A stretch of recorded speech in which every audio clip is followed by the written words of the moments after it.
ছিল। জি আচ্ছা, আমি একটু উত্তর দিই। জি জি পাটোয়ারি আমাকে একটা প্রশ্ন করলেন, জি সেটা হচ্ছে কি যে বিএনপি তো গত 3টা নির্বাচন করতে পারেনি, হুম আওয়ামী লীগের যে গণ হুম অভ্যুত্থানের তো হুম আইন মেনে হয়নি। হুম ইটস ট্রু। হুম কারণ হচ্ছে গিয়ে যে আমরা যখন শেখ হাসিনা হচ্ছে গিয়ে অসুর, হুম শেখ হাসিনা যেই কাজটা করছে সেটা হচ্ছে গিয়ে যে সে প্রত্যেকটা নিয়ম ভেঙে ফেলছে। হুম এখন আপনি যখন মানুষকে ইলেকশন করতে দিচ্ছেন না, তখন আপনাকে উৎখাত করা ছাড়া কোনো উপায় নেই। হুম এবং আলটিমেটলি পুরো বাংলাদেশ সেই উৎখাত করার পর্যায়ে যখন গ্রাজুয়েট করছে, তখন হাসিনা হেলিকপ্টার করে পালায় গেছে। এটা হচ্ছে গিয়ে রিয়ালিটি। এখন পালায় যাওয়ার পরের যে রিয়ালিটি, সেটা হচ্ছে কি আপনি তখন ওই মোডে সারা জীবন থাকতে পারবেন না। You have to promise to a new democratic system. এবং সেই সিস্টেমের জন্য আপনাকে অবশ্যই একটা এমন একটা জায়গা, একটা নিয়মের মধ্যে আপনাকে কমিট করতে হবে। এখন আপনার যে প্রশ্ন যে এই কমিট করার ক্ষেত্রে আহ এনসিপি যে গণপরিষদের কথা বলছেন, তারপর জামাত ইসলামী যে পিআর এর কথা বলছেন, এগুলো দেখেন আমি মনে করি যে ট্যাকটিক্স, নাথিং এলস।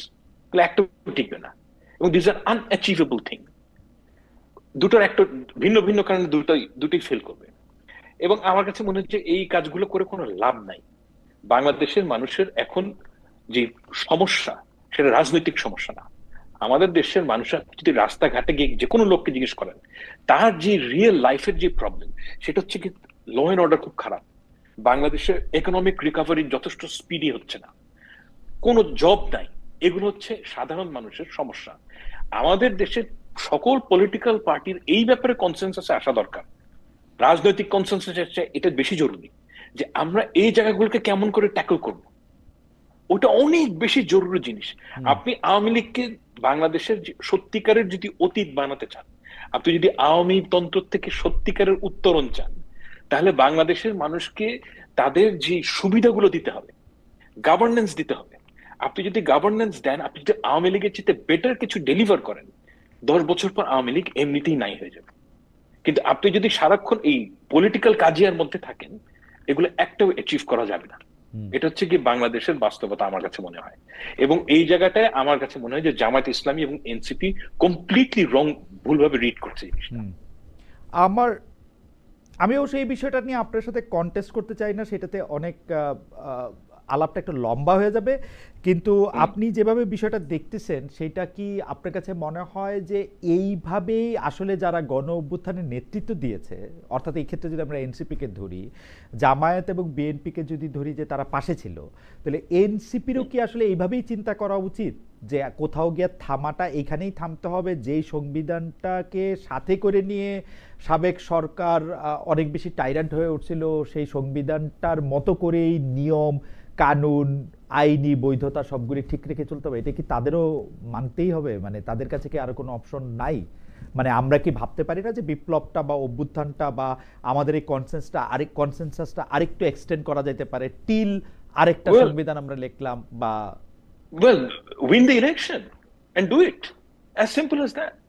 ওকে। আপনার যদি মনে হয় জামাত ইসলামী এবং এনসিপি যদি মনে করে যে আমাদের একটা এক্সট্রা রাইট আছে, হুম কিংবা আমাদের এক্সট্রা কোনো আহ, অবদান আছে, please win the election and do all the changes that you want, as simple as that. Okay. কিন্তু আপনাকে ডেমোক্রেসির মূল যে আপনি আপনি এখানে যে বলতেছেন যে ঠিক আছে, জনগণ যদি ম্যান্ডেট দেয়, জনগণ যদি এই কথার উপরে আপনাদেরকে ভোট দেয়, তাহলে এক্স্যাক্টলি। তো আপনারা এসে এটাই করতে পারবেন। কিন্তু সেই ক্ষেত্রে আ- এই সংবিধান দিয়েই যাইতে হবে আসলে, এবং আমিও আসলে এই এছাড়া তো সংবিধানে কোনো যাওয়া উপায় নেই। ছাড়া কোনো উপায় দেখি না। মানে এই ক্ষেত্রে আমি আর কোনো কোনো উপায় উপায় দেখি নেই না। তো। তাহলে আপনি কোর্ট চালাবেন কেমনে? আপনি আসলে মানে মানে এক্স্যাক্টলি। মানে ব্যুরোক্রেসি কেমনে চালাবেন? বাংলাদেশের নির্বাচন মানুষকে কেমন করে কিভাবে, করবেন? মানে সোশ্যাল সেফটি নেট যেগুলি আছে সেইগুলি আপনি কিসের ভিত্তিতে করবেন? এর কোনোটাই আসলে মানে অ্যাবসলিউটলি। এগুলি খুব জটিল প্রশ্ন। যাই হোক, আমি আপনাকে প্রশ্নটা করতেছি, আমি শুধু দর্শকদের জরিপটা একটু জানাতে রাখি। কার্যক্রম নিষিদ্ধ থাকা আওয়ামী লীগ নির্বাচনে অংশ নিতে পারবে না, বিদেশি সংবাদ মাধ্যমকে বলেছেন প্রধান উপদেষ্টা ডক্টর মোহাম্মদ ইউনূস। প্রিয় দর্শক, এই অবস্থান সমর্থন করেন কিনা? শতকরা 56% সমর্থন করেছেন, শতকরা 44% এটাকে সমর্থন করেন নাই। 33,000 ভোট এইখানে দেয়া হয়েছে। যাই হোক, আমি একটু এই জাতিসংঘের অধিবেশনের সফরের প্রসঙ্গের মধ্যে আসি। জামাতের চেয়ে তুলনামূলকভাবে বড় স্তরের নেতা এরকম অনেকে বলছেন যে কারণ মির্জা ফখরুল ইসলাম আলমগীর প্র্যাকটিক্যালি বিএনপি দলটাকে চালাচ্ছেন, তিনি মানে যদি আমরা হায়ারার্কিতেও বলি তাহলে দ্বিতীয় বা তৃতীয় প্রধান নেতা আমাদেরকে বলতে হবে তাকে। তিনি বলেছেন যে ডক্টর ইউনূসের বক্তব্যের মধ্যে বা অ্যাপ্রোচের মধ্যে তিনি সাবেক রাষ্ট্রপতি জিয়াউর রহমানের প্রতিচ্ছবি দেখতে পাচ্ছেন। তো এইটা কি আসলে বিএনপির রাজনীতির একটু ইউটার্ন, নাকি মানে আমি যে প্রায় বলি যে ডক্টর ইউনূস এখন বিএনপির পকেটে ঢুকে গেছে ওইরকম কোনো কিছু একটা, বা বিএনপির সঙ্গে ডক্টর ইউনূসের একটা কি বলবো শুভ বা অশুভ একটা আতাত হয়েছে ওরকম কিছু একটা বলবো? না, আমি এভাবে দেখি না জিনিসটাকে। আচ্ছা, আমি আপনি যেহেতু প্রশ্নটা করলেন এবং যাকে নিয়ে না কারণ হচ্ছে কি 2-3 মাস আগে আমরা দেখছি যে বিএনপির উপরে অনেকটা রাগ করে এনসিপির ডাইকা ডক্টর ইউনূস পদ ছেড়ে দিতে চাইছিলেন। সত্যি সত্যি নাহিদ আসিফরা গিয়া বুঝায়া উনাকে রাখছে কোনো মতে। দেখেন, আপনি আমাকে এমন একটা প্রশ্ন করেছেন যে এই প্রশ্নের উত্তর দিলে আমার কিছু ব্যক্তিগত অভিজ্ঞতার কথা না বললেই। আচ্ছা বলেন একটু ব্যক্তিগত অভিজ্ঞতা, আমরা একটু শুনি। ব্যক্তিগত অভিজ্ঞতা আমি যেটা দেখেছি যে যার সম্বন্ধে আপনি কথাটা বলছেন, উনি তো আসলে আমি তাকে অনেকদিন ধরেই চিনি। উনি স্টেটসম্যানশিপ এটা খুব পছন্দ করেন। বুঝেন না, উনি যেটা বোঝেন সেটা হচ্ছে গিয়ে বাংলাদেশের মানুষের জন্য কি ভালো। এবং উনি ওনার স্ট্যান্ড পয়েন্ট থেকে যেটা দেখেছেন সেটা হচ্ছে যে উনি একজন কমপ্লিটলি একজন ডেমোক্রেট, ভেরি কমিটেড ডেমোক্রেট।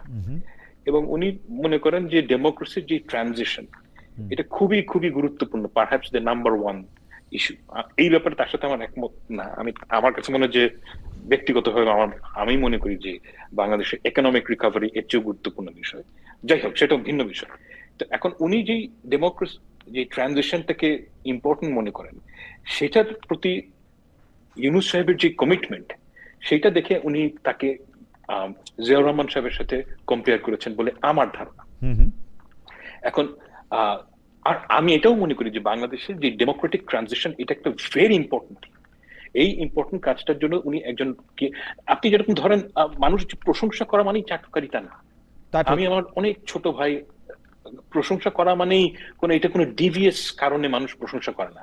এই জায়গাটা থেকে আমাদের বের হওয়া দরকার যে আপনি কিন্তু জেনুইনলি একজন মানুষকে পছন্দ করে একটা কথা বলতে পারে না, এবং এটা বলতে পারাটাও খুব গুরুত্বপূর্ণ বিষয়। আপনি কেউ যদি খারাপ কিছু করে সেটা সমালোচনা করাটা জরুরি। ইকুয়ালি ইম্পর্টেন্ট হচ্ছে কি কেউ যদি ঠিক কাজ করে ওইটাকে আপনাকে রেকগনাইজ করতে হবে। এবং আমার কাছে মনে হচ্ছে যে ইউনূস সাহেবের এই যে কমিটমেন্ট টু ডেমোক্রেটিক ট্রানজিশন এটা দেখা যাচ্ছে, সেই হিসাবে উনি কথাটা বলেছেন। ওকে, এবং আমি মনে করি যে এখানে কি ডেমোক্রেটিক ট্রানজিশনের অনুবাদ হচ্ছে বিএনপি যেভাবে চাচ্ছে সেভাবে? কারণ আমরা ইউনূস সাহেবকে এতদিন দেখতাম এনসিপি যেমনে চাইতেছে এমনি চলতেছে, কিছু হইলে আবার উনি বলতেছে ওরা তো আমার নিয়োগ করছে আমি আর বাইরে কোথায় চলবো। এখন আবার একটু বেশি বিএনপি হয়ে গেছে কিনা, মানে আমি এইটাই বুঝতে চাইতেছি, স্পেশালি জনাব তারেক রহমানের সাথে উনার বৈঠকের পর। আর ইউনূস সাহেব তো এনজিও করতেন, ইউনূস সাহেব এটা পারেন আসলে, মানে অবস্থান চেঞ্জ করতে, বক্তব্য চেঞ্জ করতে। না, এটা দেখেন এই ব্যাপারটা খুব কমপ্লিকেটেড হচ্ছে কি এই কারণে যে a lot of it depends on personal charm. আমি রাজনীতির একটা জিনিস আমি গত 30 বছরে আমি একটা জিনিস দেখেছি যে আপনি personal charm it's a very important thing. আমি এখন জানি না যে ইউনূস সাহেবের সাথে তারেক রহমানের সাথে কথা হয়েছে তখন কি হয়েছে, ওনার নিজের মধ্যে কোন ধরনের চিন্তা ভাবনা আছে আমি বলতে পারবো না। কিন্তু আমার কাছে মনে হয় যে হয়তো তাদের পার্সোনাল ক্যারিজমা আছে, যে কারণে ইউনূস সাহেবকে তারা বেসিকলি তাদেরকে আস্থায় আনতে পেরেছেন কিংবা ইউনূস সাহেবের আস্থায় আসতে পেরেছেন। এই জিনিসগুলো ব্যাখ্যা করা খুব কঠিন। আর মানুষ যখন একজনকে পছন্দ করেন তখন হয়তো তার কথা থেকে কিছু বের হয়ে আসে। আমি সবসময় দেখেছি যে ইউনূস সাহেবের প্রতি, আমি আজকে 2 বছরের আগের কথা না, আমি গত 15 বছর ধরে দেখছি যে ওনার সাথে আলমগীর সাহেবের সাথে ইউনূস সাহেবের সম্পর্ক খুবই ভালো, এবং উনি তার সম্বন্ধে সবসময় প্রশংসা সূচক কথাই বলেন। এবং এটা আজকের থেকে না, অনেক 15-16 বছর আগের থেকে আমি দেখি। না মানে মানে আপনি তো আসলে ইতিহাসের একজন বিশ্লেষক, আমরা আপনাকে পড়ব বা আমাদের পরবর্তী প্রজন্ম আপনাকে পড়বে 30 বছর 50 বছর পরে। আপনাকে তো আসলে মানে বিএনপি স্পেসিফিক ভাবে যে তিনজন উপদেষ্টার বিরুদ্ধে অভিযোগ করেছিল যে তাদেরকে বাদ দিতে হবে, আমরা দেখেছি যে জনাব ইউনূস তাদের সাথেই বৈঠক করতেছেন বিএনপিকে ডাকার পরে, ডাকার ক্ষেত্রে বা তাদের সময়। এখন